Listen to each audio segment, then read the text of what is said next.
You are listening to episode 26 of the EU Startups podcast, today with Dr. Tim Guillams, the co-founder and CEO of the groundbreaking health tech startup Healx.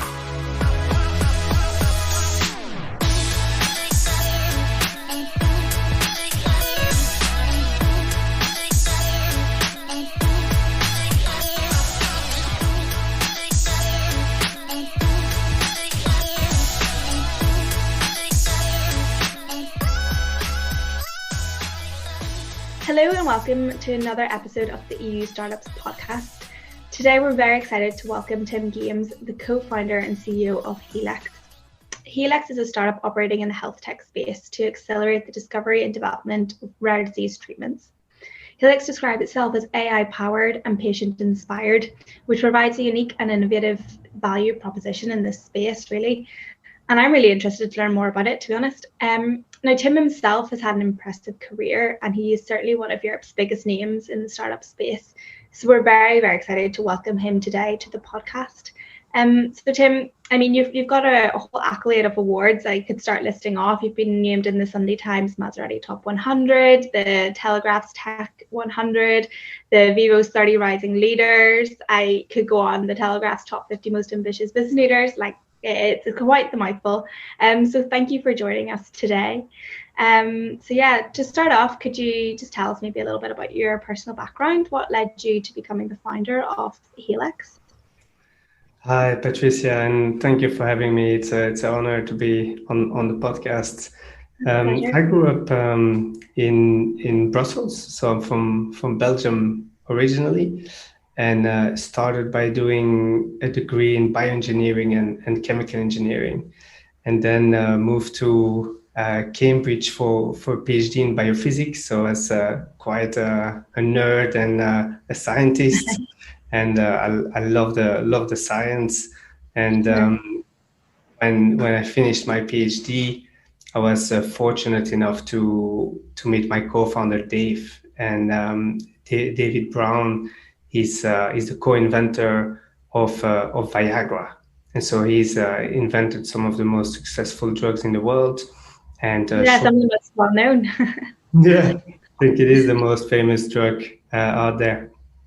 And but together we shortly after met a rare disease parent called Nick Siro, and he was trying to, I guess, find a treatment for his children. He has two children with a ultra rare disease called black bone disease, and he was told by the medical profession that there were no treatments available and that they should kind of enjoy the next few years with his kids. And when we met him, he was trying to repurpose a weird chemical as a potential drug, and this is really where it all came together. So Dave, who kind of had invented Viagra, and Viagra is basically a repurposed drug. I had a strong focus on trying to apply machine learning to help patients in need. And so we realized that this was basically a problem that we could help solve in a different way. And you have 7,000 rare diseases, and 95% don't have an approved treatment. So that's really what inspired us to set up the company and get started. Wow, it's quite a story. So as well, you kind of described yourself there as more into the science. You went to Cambridge University. Did you ever see yourself starting a company, or was it just came together when you met your co-founder and the magic just happened? It was a scary step, because I saw myself more as an academic, or potentially a civil servant, so very, very different. And I do get really almost obsessed with things when I kind of passionate about something. I can't think about anything else. And so back in 2014, I think the conditions were there. I just finished my PhD. I'd met some amazing people. My girlfriend at the time also had a job, so she was paying the bills, which is very important when you start a company. Right. Okay. So all just kind of fell into place then. Yeah. So Healx, as I said earlier, has described itself as AI powered and patient inspired. I was wondering if you could tell us a little bit more about that. Healx is really a mission-driven startup. We started with a clear purpose, which was finding treatments for rare diseases. And as I mentioned before, 95% of the rare diseases don't have an approved treatment. Worldwide, that impacts more than 400 million patients. So if you want to have an idea of size, that's larger than the population size of the United States. And that's cool. And half of those are children. Wow. And so it is really, really important to do something about it, but also change the economics of inventing new treatments. So drug discovery is broken. There's a 95% failure rate. It costs $2 to $3 billion per new drug, and typically it takes 10 to 15 years. So that's really a space that's now ripe for machine learning to have a major impact and data, and really come up with a new business model, new economics, a new way of inventing treatments, and do this very closely with the patient community. So we work very closely with the patient groups and charities on each project, because they are the experts. The diseases are rare. So most medics have never heard of the rare disease before. Absolutely. And I think as well, you kind of touched on an important point there as well, which is the magnitude of the amount of people this rare diseases are impacting, and also the ethics behind the existing methods to treat these diseases and to bring about drugs. The pharmaceutical industry has a bit of a questionable reputation, I guess, about its ethics and about how it produces goes about drug discovery. What do you think the AI and Healx can contribute that's different? So I think there's a number of things that AI can impact. One of them is to really, I guess, reduce the cost bases and timelines, because you can already improve the current steps in the process, and that's more focused on making incremental improvements to the current drug discovery paradigm, which is, it's called target-based. So you start with a target, and then you develop a drug against that target. And the challenge that you have, and that the whole field has had, is that if you start with the wrong target and the wrong hypothesis, you're bound to fail in clinical trials later. And the drug discovery paradigm was effectively too simple. It was based on one disease, one target, one drug. That was basically how the basic principles were behind drug discovery for a while. And human biology is much more complicated than that. We have 22,000 genes that go up and down in regulation. We have more than 8,000 metabolic reactions. So coming with a paradigm where you try and find one single target and then optimize a drug for that is basically way too simple. And that's where data and machine learning can come in. You have all these new biology data types that are being generated now: genome, transcriptome, proteome, metabolome, and so forth.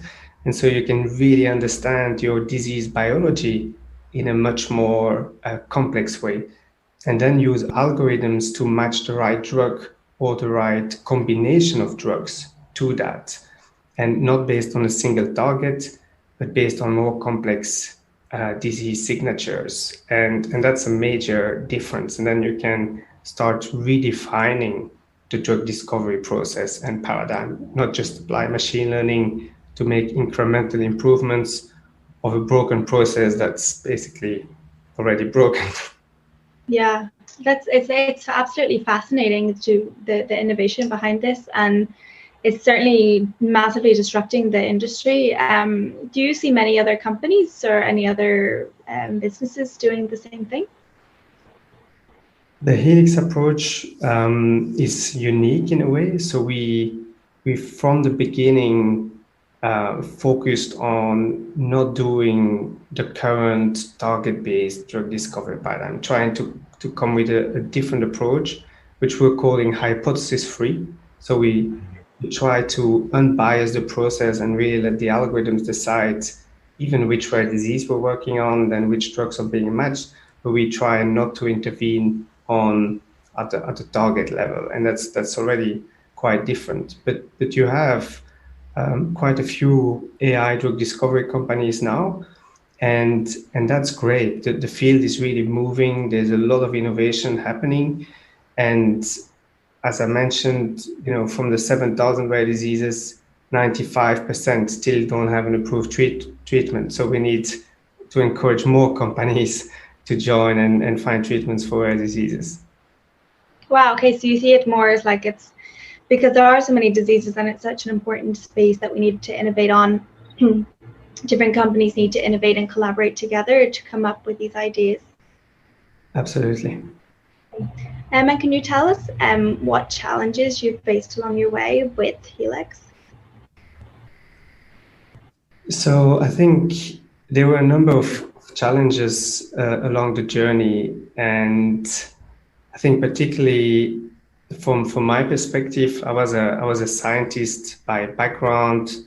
I was still in academia. I'd finished my PhD, and so this transition to starting a company, trying to build the founding team, grow the team, raise investment, talk to investors in a language that they understand. I think that was one of the hardest learnings, because you're so used to try and be as accurate and detailed as possible, because that's the science. You want to explain how everything works, and actually you get most of the people lost, particularly when talking to investors. And I was fortunate to have very good mentors. And Cambridge is a great place to. There's a lot of startups here. There's about more than 4,000 around the university, and many people who have things to kind of teach young entrepreneurs, first-time founders and CEOs like myself. And so I was really fortunate to have the right support there. Sure. And so what would be your best advice to someone, dealing with those challenges of translating like scientific knowledge, scientific terms into a language that investors and other entrepreneurs are going to understand?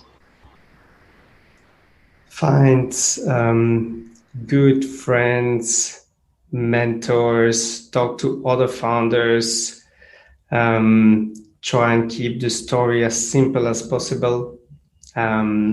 Break it down into almost like an onion layer of information. And particularly when you start raising the first amount of money, like make sure you find investors who are really aligned with your passion, with your vision, with the mission of the company. We were really, really lucky. But if you get that wrong, it's very hard to then change that later and scale the company. You want to treat investors almost like late co-founders. It has to be much more than money. Money is just I guess the excuse to start to talk, and then it's about the personal relationship and the alignment about trying to do something together.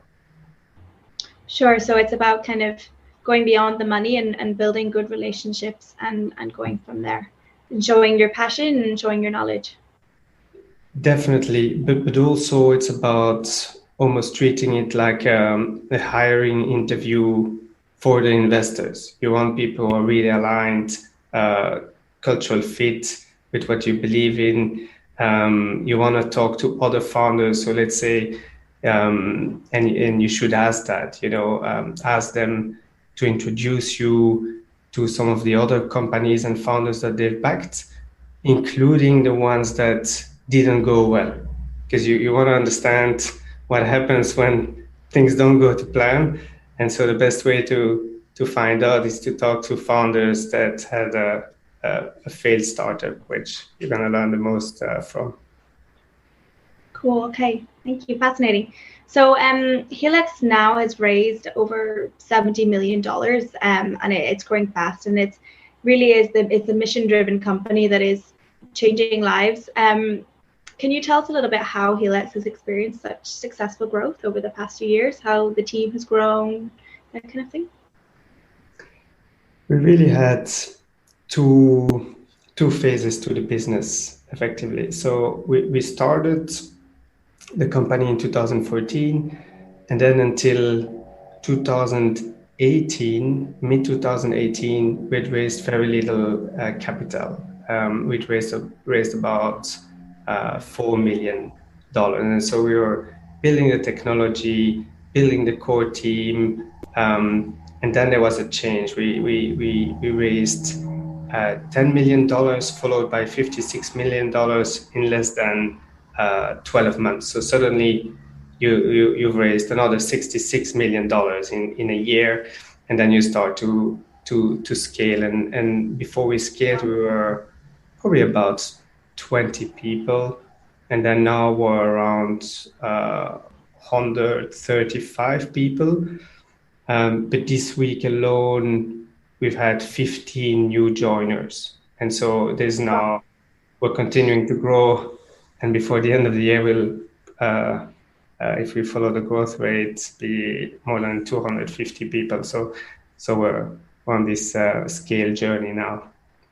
Wow, yeah. So things are moving fast. So what do you see next on the agenda for Healx beyond growing the team? What's next in the pipeline? It's about patient impact. So we wanna grow the therapeutic pipeline that we're working on. We've launched 21 programs so far. We're gonna launch at least 50 by 2025.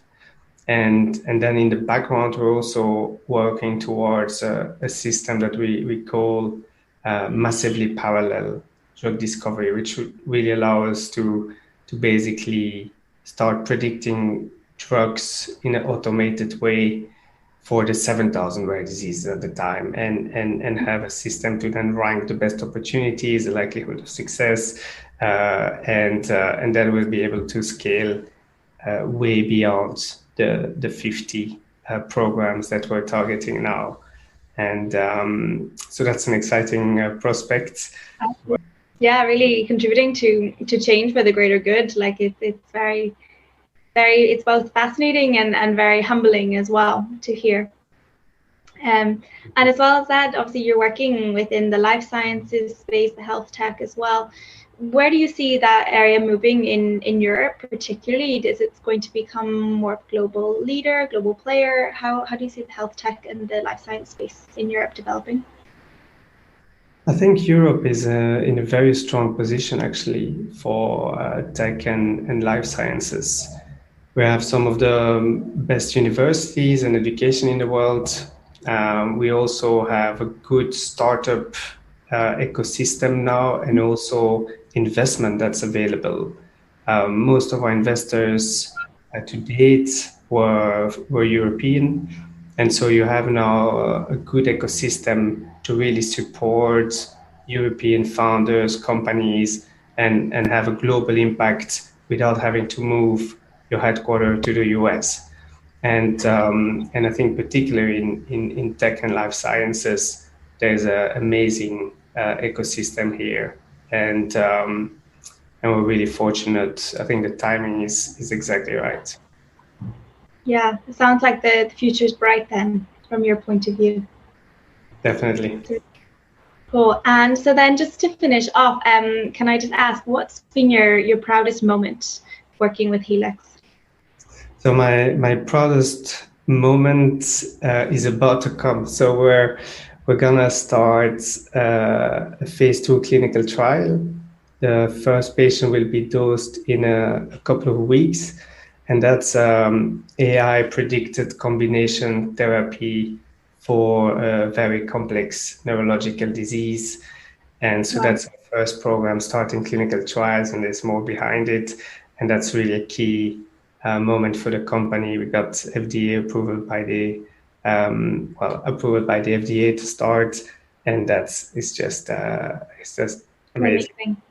It's amazing. Did you ever think that you would get to this point when you started? I didn't think it would go that well. I was, very fortunate. Yeah, it's absolutely amazing to see how the company's grown and see everything that you've achieved all the way. It's fascinating and humbling all at the same time, as I said before. So it's been really great to have you here today and to hear your insights. So thank you very much for joining. Thank you for having me, Patricia. Thank you.